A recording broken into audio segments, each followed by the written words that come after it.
Bom, nesse momento a bolsa está nas máximas e aí vários investidores se perguntam: Ramiro, quanto que a bolsa ainda pode subir? Será que ela vai chegar aos 180 mil pontos, aos 200 mil pontos? Por que a bolsa subiu tanto? É hora de comprar? Nesse vídeo aqui eu vou trazer um pouco da nossa experiência no Clube do Valor, gerindo mais de 5 bilhões de reais, sendo mais de 1 bilhão em ações na bolsa. Vou tentar fazer uma aula aqui te mostrando vários aspectos que você deve levar em consideração quando você se perguntar até onde que a bolsa pode subir, será que eu devo comprar ou devo vender, etc e tal. Então presta muita atenção nesse vídeo, se ele agregar valor deixa o dedo no like, se você gostar desse formato comenta e vamos lá, tá? Primeira coisa aqui que você tem que entender quando você faz esse tipo de pergunta a si mesmo é o que faz a bolsa subir, né? Por que a bolsa de valores sobe? E existem basicamente, tá, numa simplificação, dois motivos que mexem com a bolsa de valores. O primeiro motivo é o crescimento do resultado das empresas. Como assim, Ramiro? Bom, a bolsa de valores é onde estão ali listadas ações de várias empresas, né? Uma ação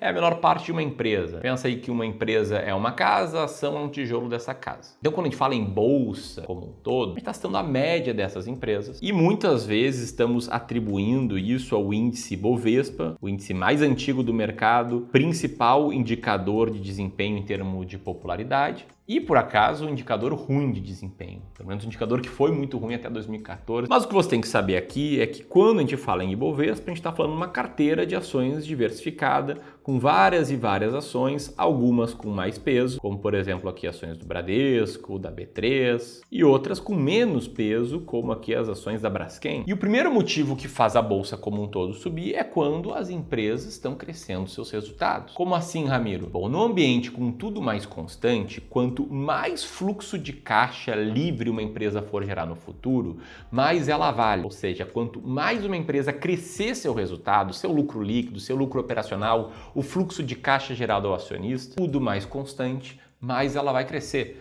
Você deve ter visto na internet, em algum lugar, talvez no Baster, aqueles gráficos que mostram a evolução da cotação de uma empresa em relação ao seu lucro líquido. Um gráfico como esse aqui, né, que plota a evolução do lucro com a cotação, bom, esse aqui é um dos fatores que faz uma empresa crescer. Vou pegar um exemplo, tá? Vamos supor que o Clube do Valor tem ações listadas na bolsa e o mercado entende que as ações do Clube do Valor deveriam ter uma relação de preço por lucro de 10 vezes. Vamos supor então que num determinado ano o Clube do Valor deu 10 milhões de lucro líquido. Então, se seu preço por lucro é 10 vezes, logo o Clube do Valor é uma empresa sendo avaliada ali em perto de 100 milhões de reais. Aí vamos supor que esse lucro aqui no D+1, né, no ano mais 1, ele aumente para, vamos dizer aqui, 14 milhões. Beleza? Bom, o lucro aqui aumentou de 10 para 14 milhões. Se a empresa seguir cotada a um preço por lucro de 10, no ano mais 1, ela vai estar valendo 10 vezes esse lucro. Ela vai se valorizar de 100 milhões para 140 milhões. Beleza? Esse aqui é um dos fatores. Agora, o segundo motivo por que a bolsa sobe ou porque a bolsa cai é chamado de expansão ou retração de múltiplo. Como assim, Ramiro? Me explica melhor. Bom, aqui a gente tem a premissa de que tudo mais constante, se a empresa aumenta o lucro, a ação vai aumentar a sua cotação. Só que, e se esse preço por lucro aqui cai? Se essa empresa aqui passa a negociar a 8 vezes o lucro. Opa, então, na evolução aqui para D1, embora a empresa tenha lucrado mais, tenha passado a lucrar 14 milhões, se ela tiver avaliada a 8 vezes 14 milhões, a gente está falando que ela vai passar a valer cerca de 112 milhões. Ou seja, a ação vai subir menos do que o seu lucro. E mais, né, se essa empresa aqui, ela reduz seu lucro, o lucro sai de 10 milhões para, sei lá, 5 milhões, e o múltiplo reduz para 8, então ela vai passar a valer 40 milhões de reais. Ou seja, o lucro caiu 50% e a cotação 60%. Então, quando uma ação reduz o múltiplo, tudo mais constante, o seu preço cai. Quando ela expande o múltiplo, tudo mais constante, o preço sobe. Ela está com um valuation mais alto. Agora, a pergunta de 1 milhão de reais é: por que raios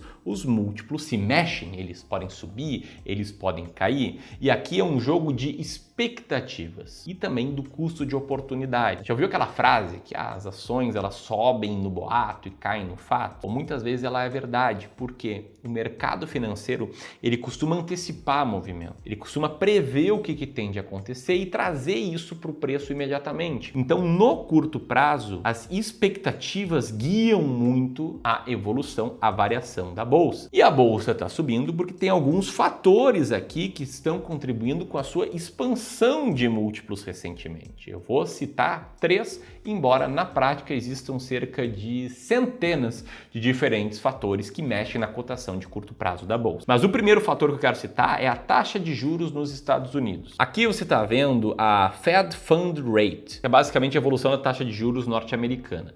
Pode ver que essas taxas de juros ali até os anos 80 elas vinham crescendo bastante e dos anos 80 em diante elas entraram num ciclo bem grande de declínio. O ponto é, elas ficaram por bastante tempo depois da crise ali do subprime muito, mas muito baixas. E com a crise do Covid elas foram de novo jogadas lá para baixo.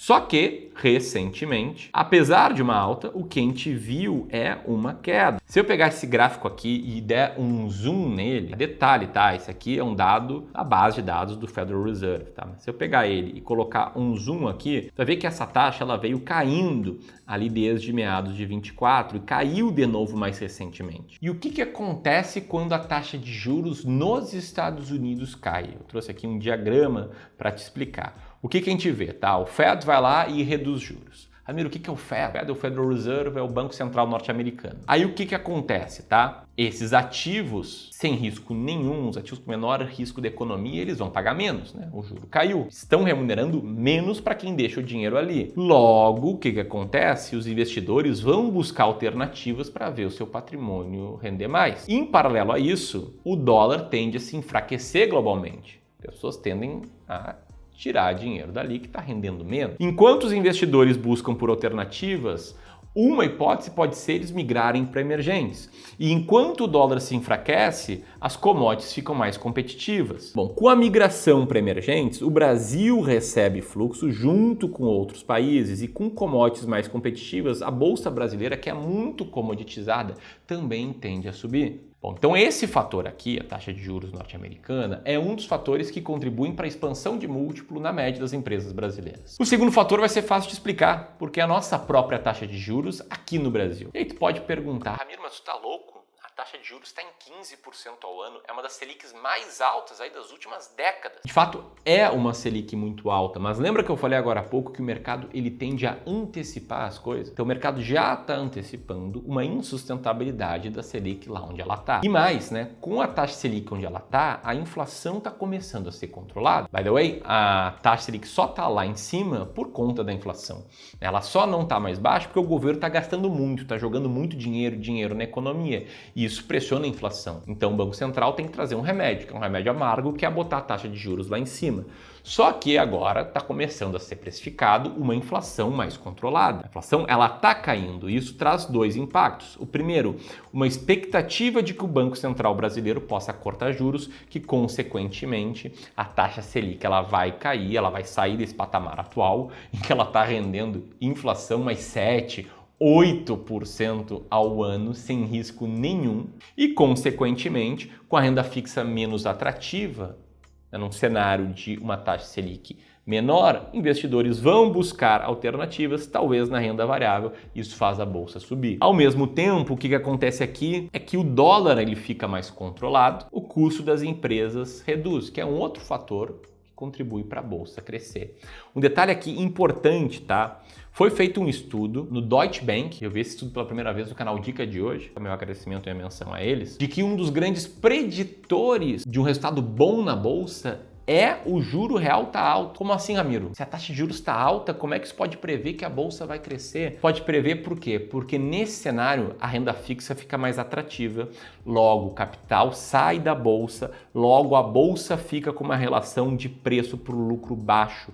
E na média, uma bolsa com relação de preço por lucro baixo é uma bolsa que vai render mais no futuro. Esse mesmo estudo do Deutsche Bank mostrou o seguinte: se uma bolsa mundial está com um preço por lucro muito elevado, ali a nível de 20 vezes, lembrando que essa relação aqui diz na média, né, o quanto uma empresa está sendo negociada em múltiplos do seu lucro. Um preço por lucro mais alto é uma bolsa mais cara. Então, nesse cenário aqui, um preço por lucro superior a 20 é uma bolsa cara. E aí, de acordo com os pesquisadores do Deutsche Bank, quando a bolsa está com preço por lucro acima de 20, seu retorno real dali para frente vai ser muito baixo. Vai ser na faixa dos 4% ao ano. Quando esse indicador está um pouquinho menor, de 12 a 20, seu retorno real tende a ser de 5 a 6% ao ano. Quando esse indicador está ainda mais baixo, entre 8 e 12, o seu retorno real anual tende a ser entre 6 a 7%, lembrando que retorno real é retorno descontado da inflação,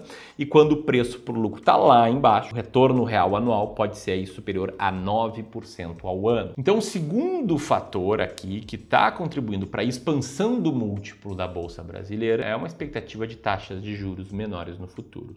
E o terceiro fator é uma expectativa sobre as eleições. Ano que vem é ano eleitoral. O ano eleitoral é uma chatice, né? Vamos lá, é família brigando, galera perdendo tempo que poderia estar se dedicando a praticar esportes, fazer hobbies, trabalhar mais, desenvolver habilidades, mas não, fica lá brigando por política. E embora eu consiga entender a necessidade de a gente cobrar políticos, estar sempre pressionando ele, acho que passar mais de meia hora por dia discutindo política não é muito produtivo. Mas enfim, fecha esses parênteses, a gente tem as eleições. E aí existe uma chance de a gente ter uma mudança de governo, tal qual aconteceu depois da Dilma. Sim, a Dilma saiu com impeachment, mas ela quase perdeu aquelas eleições pro Aécio. E assim que ela foi impeachada, o que aconteceu? O Temer assumiu num cenário parecido com o atual, em que o governo anterior gastava muito. Ele fez reforma fiscal, ele controlou gastos e, consequentemente, as expectativas da Bolsa melhoraram. Os múltiplos se expandiram, a bolsa cresceu 160% sem que o PIB crescesse. No paralelo com esse ano, se tiver uma mudança possível, um cenário mais otimista, um candidato que vá se propor a gastar menos, a ser menos populista, aí pode ter, né, um famoso rally das eleições. E mesmo se o governo atual se reeleger, ele vai ter que se mexer por conta própria ou por pressão do Centrão a cortar gastos, a segurar ali o rojão, porque não dá para gastar do jeito que está gastando. Dito tudo isso, o que a gente viu foi uma expansão dos múltiplos da bolsa. O que faz que muitos perguntem, beleza, a bolsa então tem mais para crescer? Ela já não cresceu o suficiente? E aí para isso eu quero te mostrar esse gráfico aqui do site Oceans 14, que mostra qual é o histórico de preço por lucro da Bolsa Brasileira, do preço por lucro da Bolsa como um todo. E aqui você pode ver que a média aqui do preço por lucro da Bolsa fica ali no patamar de 10,89 vezes. Isso aqui é a média histórica. Sendo que o patamar atual aqui, que está perto de 10 vezes, demonstra já uma expansão dos múltiplos, né? O que aconteceu ali desde a eleição do Lula, quando ninguém queria comprar bolsa, a gente falava aqui que tem que manter a alocação em bolsa, que a bolsa estava muito barata. A gente fez vários eventos chamados a bolsa mais barata da história, a bolsa mais barata da década e por aí vai. E só o simples fato da bolsa ter saído desse patamar aqui, que era um patamar baixíssimo em termos de múltiplo, para esse patamar atual, que ainda é um patamar bem inferior aí a média histórica, fez a bolsa subir pra caramba. Tem espaço para, eventualmente, numa outra situação, a bolsa passar a ter essa relação aqui de preço por lucro de 13, 14, 15, talvez até 20 vezes? Acho plenamente possível, e em especial nessa banda aqui. Se as ações das empresas não crescessem e a bolsa saísse de 10 vezes o preço por lucro para 15 vezes o preço por lucro, estaria falando de uma alta adicional de 50%. Com a bolsa aí a 157 mil pontos, essa alta adicional poderia levar a bolsa para mais de 200 mil pontos. Então, eu acredito que sim, a bolsa tem mais espaço para crescer. Mas calma, tá? Calma, antes de sair comprando tudo, deixa eu te explicar qual é o melhor caminho, o caminho mais prudente, o caminho pé no chão. Eu não gosto de ser aqui cavaleiro do apocalipse, nem o cara mais otimista do mundo. Peço perdão se às vezes ali os títulos, as thumbnails passem essa impressão, né? Que senão ninguém clica. Mas dito isso, com o pé no chão, na vida real, vamos ver aqui qual é o melhor caminho. Tá? Primeiro, ao investir na bolsa, considerando que você está investindo por longo prazo, que você tem essa tolerância ao risco, que você sabe o que é bolsa de valores, sabe que é importante diversificar em pelo menos 10, 15 ações, aí sim, ao investir na bolsa, siga uma estratégia de diversificação, como a estratégia Bull Bear. O que é estratégia bull bear de investimentos? Aqui é uma construção aqui do Clube do Valor, pelo menos o nome foi a gente que inventou, que ela significa você pegar os seus investimentos na bolsa e dividir eles.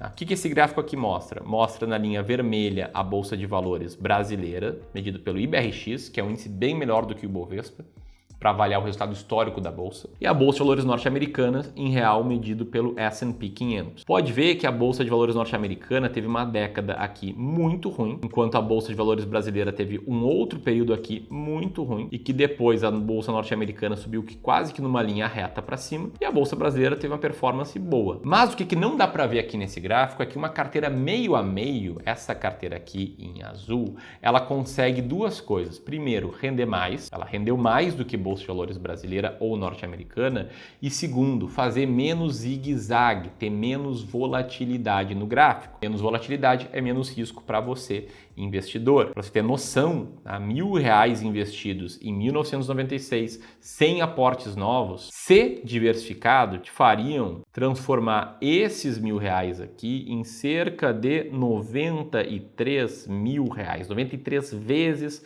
o capital investido, num retorno superior ao investimento apenas na bolsa norte-americana ou apenas na bolsa brasileira, com também menos risco, ou seja, se vai investir na bolsa, diversifica meio a meio. Ah, Ramiro, mas tem bolha norte-americana. Pô, talvez tenha, mas não tem como prever. E ficar de fora da bolsa acaba custando muito caro. Então, esse aqui é o primeiro ponto, tá? Se você for investir, diversifique pelo menos entre ações brasileiras e norte-americanas, porque a correlação entre esses dois países é levemente negativa, porque isso te ajuda a fazer o rebalanceamento, te ajuda a entender quando é hora de comprar Brasil, quando é hora de comprar Estados Unidos, e porque aqui o resultado foi melhor em todas as métricas possíveis. Beleza. Além disso, evite cometer esses erros bem comuns, tá? O primeiro deles, esperar as teses que estão expandindo o múltiplo da bolsa se confirmarem para daí ir para a bolsa. Ou seja, espera a taxa Selic cair ali para 11, 10% ao ano, espera a Fed Fund Rate cair mais, espera eventualmente a gente ter um novo presidente, e aí vai para a bolsa. Isso aqui é um erro por quê? Porque quando isso acontecer, a bolsa já vai ter subido mais ainda, já vai estar num valuation maior, e você vai estar aí cometendo o erro que quase todo mundo comete. Tem até nome, é chamado de Behavior Gap. O que é o Behavior Gap? É o gap que existe entre o retorno de um investimento, aqui nesse exemplo aqui que foi 8,2%, e o retorno do investidor, que foi de 7%, ou seja, tem um gap aqui na média. Isso aqui de acordo com o estudo da Morningstar. E é um gap que existe em quase qualquer classe de ativos, em ações internacionais, aqui o gap é de 1,11, em ações norte-americanas o gap é de 0,57, em ações menos voláteis, em ações mais voláteis. Esse gap existe porque o investidor fica todo arrojadinho, fica todo querendo risco quando a bolsa está subindo, quando as notícias são boas, quando no caso aqui do Brasil ela tiver passado de 200 mil pontos, e fica todo amedrontado quando as notícias não são boas. Quem é que queria comprar bolsa ali em janeiro de 2023, quando o Lula foi eleito? Quem é que queria comprar bolsa um ano atrás, quando o dólar estava lá na casa do caramba? Ninguém. Agora alguns estão começando a querer comprar e olha, a bolsa já subiu bastante. Então você tem que tomar cuidado aí com essa expectativa de eu vou ir quando a taxa Selic cair, eu vou ir quando as coisas estiverem melhor. Segundo erro, focar só em política doméstica e macro, e aí você se esquece que a bolsa é repleta de ações, e ações são pedaços de empresas. E que sim, no curto prazo tem essa questão da expansão dos múltiplos, da retração dos múltiplos e piriri e pororó. Só que no longo prazo está mais do que comprovado de que nada vencem as ações. Então te apega a esse fato aqui. Esse dado aqui é de um livro chamado Investindo em Ações por Longo Prazo, do Jeremy Siegel. E no próprio estudo ali feito pela Deutsche Bank, que eu ouvi ser citado no vídeo do Dica de hoje, eles também mostram que o investimento em ações, na média, foi o que mais rendeu ali em diferentes países, superando bastante dinheiro parado, ouro, renda fixa de curto prazo, renda fixa de médio e longo prazo e até mesmo superando uma carteira diversificada, que aliás é uma ótima opção de investimento. Já vou falar mais sobre isso. Mas o terceiro erro, ir all-in em bolsa ou ter zero exposição em bolsa. Isso aqui só aumenta o seu risco de ter um resultado catastrófico, estar all-in em bolsa, porque sim, o cenário pode mudar, sim, a bolsa pode despencar, ela pode voltar para os 115 mil pontos, mas ter zero exposição também é ruim, porque aumenta o teu risco de ter um retorno abaixo do ideal no longo prazo e de você ter que trabalhar por mais tempo, ter que trabalhar eventualmente até morrer. O quarto erro é não ter uma boa estratégia de alocação de ativos, que daí você não vai saber quanto investir em cada classe de ativos, vai ter que comprar o que está em alta, não vai rebalancear, vai investir sem plano e, como resultado, vai ter a performance desperdiçada. Ramiro, o que é estratégia de alocação de ativos? É o core aqui do nosso trabalho, é baseado numa estratégia aqui de acordo com vários estudos que se propuseram a medir a performance total de uma carteira de investimentos, que concluíram que o retorno é pouco explicado pelo stock picking, pouco explicado por market timing, pouco explicado por outros fatores e muito explicado por qual é o teu asset allocation, qual é a tua carteira ideal de investimentos. Eu vou trazer um exemplo aqui de clientes reais do Clube do Valor. Esse aqui é um cliente que tem um asset allocation mais conservador, mas com certo risco, né? Pode ver que a carteira tem um pouquinho de zigue-zague ao longo da história dela. Que asset allocation é esse? É um asset allocation com cerca de 30% aí em renda variável, que poderia ser assim, poderia ser metade ações brasileiras e metade ações norte-americanas, e 70% em inflação, vencendo bem a média do mercado, e que dá muita clareza para esse cara saber onde é que ele vai alocar. Próximo aporte, a gente já sabe, é majoritariamente ações norte-americanas. Esse cara aqui não vai comprar ações brasileiras porque já está com mais de 10% de peso. Ou como exemplo desse outro camarada aqui, uma carteira aí sim um pouquinho mais aí arrojada, que teve mais zigue-zague ao longo da jornada, mas venceu a média do mercado. Essa aqui é 60% aqui, renda variável. Poderia ser dividido entre ações brasileiras, norte-americanas e fundos imobiliários ou entre ações brasileiras e norte-americanas, se esse investidor aqui não preza por ter uma renda passiva ao longo da jornada. E investir assim também dá muita clareza do que fazer com novos aportes. No caso desse investidor, é mais um a comprar bolsa de valores norte-americana e não a comprar bolsa brasileira, porque foi a que mais subiu recentemente. Então assim você sempre sabe o que fazer.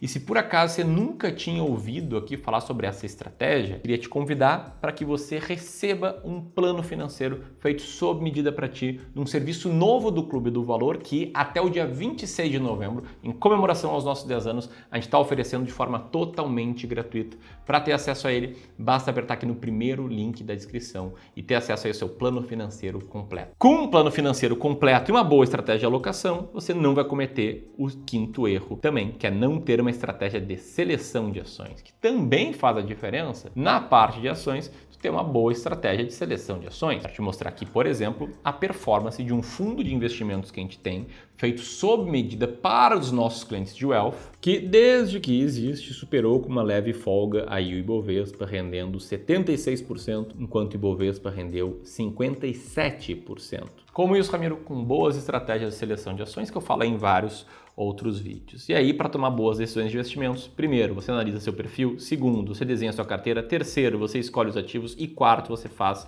o rebalanceamento. Ter um plano financeiro completo vai te ajudar nisso. Se você quiser o seu, você já sabe onde encontrar, é apertando aqui neste botão. E se você gostou desse vídeo, deixe teu comentário. Era isso, um grande abraço e até mais.